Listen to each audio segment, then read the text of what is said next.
അപ്പോൾ ഗൈസ്, നമ്മളിന്ന് വന്നിരിക്കുന്നത് സൺ ഓഫ് തഞ്ചൈ എന്ന് പറഞ്ഞിട്ട് നമ്മുടെ ഒരു ഇന്ത്യൻ ഗെയിം ഇറങ്ങിയിട്ടുണ്ട്.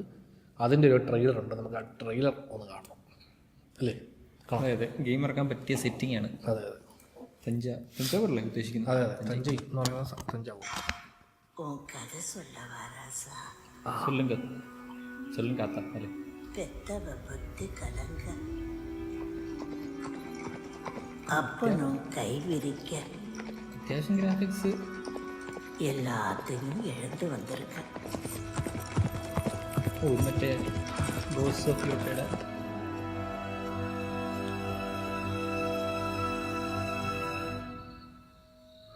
வாராசா உட்காரு.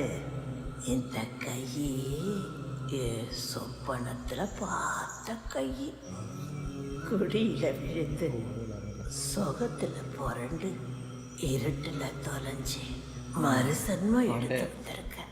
വിഷൻ. நீ ஆழ பிறந்தவனா?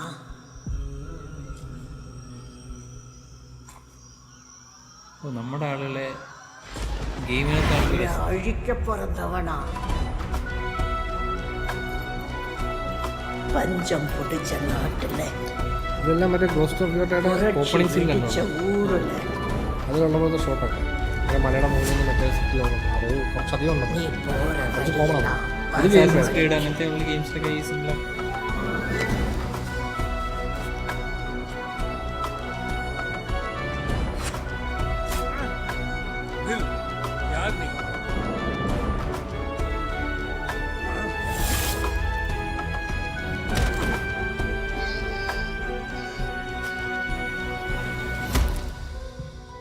ஆறா வளையிற ஒரு வாழ் உன் பகைய முடிக்கும்.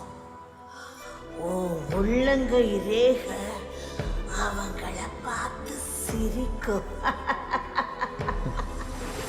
നമ്മുടെ നാട്ടിൽ ആളായിരുന്നു. ஒரு அரியாசனம் காத்திருக்க.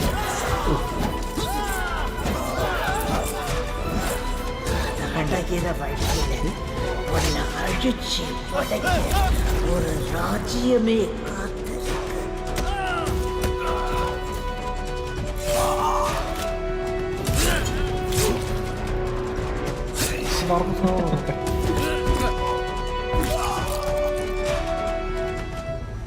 ரத்தம் குடிச்சு சுருள் வாழ்தாகம் தீந்து 1000 தலை வாங்கி மகுடம் சூடி எல்லாம் முடிச்சு நீ அரியணை ஏறும்போது என்ன மிஞ்சோ ராசா? ഉറപ്പാണ്.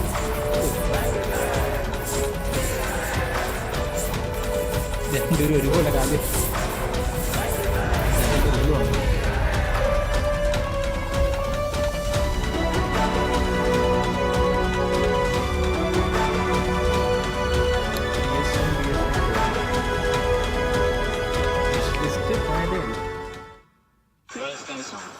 നല്ല പരിപാടി. ഒരു സിനിമ VFX വൈസ് മറ്റേ പുറത്തുള്ള ഗെയിംസിൻ്റെ അത്ര അല്ലെങ്കിലും ഒരു കഥ കണ്ടിരുന്നാൽ അത് നമുക്ക് മറക്കാവുന്ന ടൈപ്പ് സാധനമാണ്. പിന്നെ കൊലപാതകമൊക്കെ കുറച്ച് മറ്റേ ഒരുത്തൻ്റെ തലയിൽ കുത്തി ഇറക്കിയിട്ട് പിന്നെ അതാണ് വയലൻസ്, ഭയങ്കര വയലൻസ്. അത് അതെനിക്ക് പക്ഷേ പുറത്തുള്ള ഗെയിംസ് അവർ ഇത്രയും ഡീറ്റെയിൽ കാണിക്കത്തില്ല. ഇങ്ങനെ വെട്ടുന്നു, കുറച്ച് ചോര തെറിക്കുന്നു, അത്രയും ഡീറ്റെയിൽ ഉള്ള ഞാൻ ഓർക്കുന്നില്ല കണ്ടതായിട്ട്. പക്ഷെ രസമുണ്ട് സാധനം. ഒരു നമ്മുടെ കഥകളൊക്കെ ആയിട്ട്.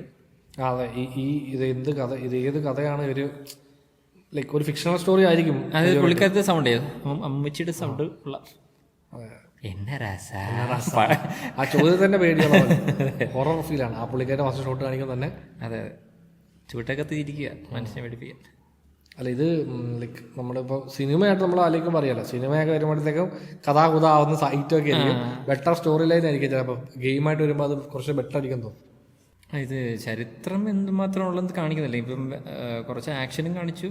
പുള്ളിക്കാരത്തെ എന്തോ ഒരു ഫിക്ഷണൽ സ്റ്റോറിയും പറയുന്നുണ്ട്. ഈ തഞ്ചയുടെ എലമെന്റ് എത്രത്തോളം വരുന്നുണ്ടെന്ന് അറിയില്ല. തഞ്ചയിൽ കഥ നടക്കുന്നു. തഞ്ചയിലെ മറ്റേ സാധനമായിരിക്കും. മകൻ വരുന്നതാണ്. എന്തിനാ? എൻ്റെ കിരീടം തിരിച്ചു വാങ്ങിക്കാൻ, അല്ലെങ്കിൽ അച്ഛനെ കൊന്നവരോട് പ്രതികാരം. ഇനിഷ്യലി എന്തോ ഒരു എലമെന്റ് പറഞ്ഞു, അതാണെന്ന് തോന്നുന്നു അതിന്റെ ഒരു സ്ട്രക്ചർ. എന്തെങ്കിലും പറയട്ടെ. അത് ഈ മെജോറിറ്റി ഓഫ് ഗെയിമിന്റെയും ഒരു സ്ട്രക്ചറിലുള്ള സാധനമാണല്ലോ.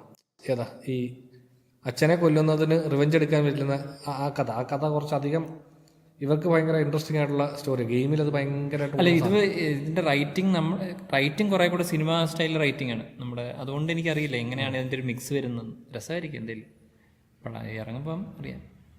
സൺ ഓഫ് തഞ്ചൈ ഇപ്പോഴും വിഷ് ലിസ്റ്റ് ആയതേ ഉള്ളൂ. അപ്പോൾ ഗെയിം വരട്ടെ, അതും നമ്മൾ ഗെയിം പ്ലേ ആരെങ്കിലും കളിച്ച് കാണുമ്പോൾ ഗെയിം പ്ലേ അല്ലെങ്കിൽ ഇനി ഇതിനു വേണ്ടി PS5 Pro. അതെ അയ്യോ ഭയങ്കര ആഗ്രഹമുണ്ട്. പക്ഷെ അതിന് വിലയൊക്കെ പറ്റി ആലോചിക്കുമ്പോൾ 60 രൂപ 65 രൂപ എന്തോ എടുക്കാൻ പറ്റും. പക്ഷെ അതൊരു എക്സ്പെൻസ് ആവുമല്ലോ എന്ന് ആലോചിക്കുന്നുണ്ട്. ഉള്ള EMI ഒക്കെ തീർന്നിട്ടാണെങ്കിൽ എടുക്കാം. അടുത്ത വർഷം തുടക്കം എടുക്കാം.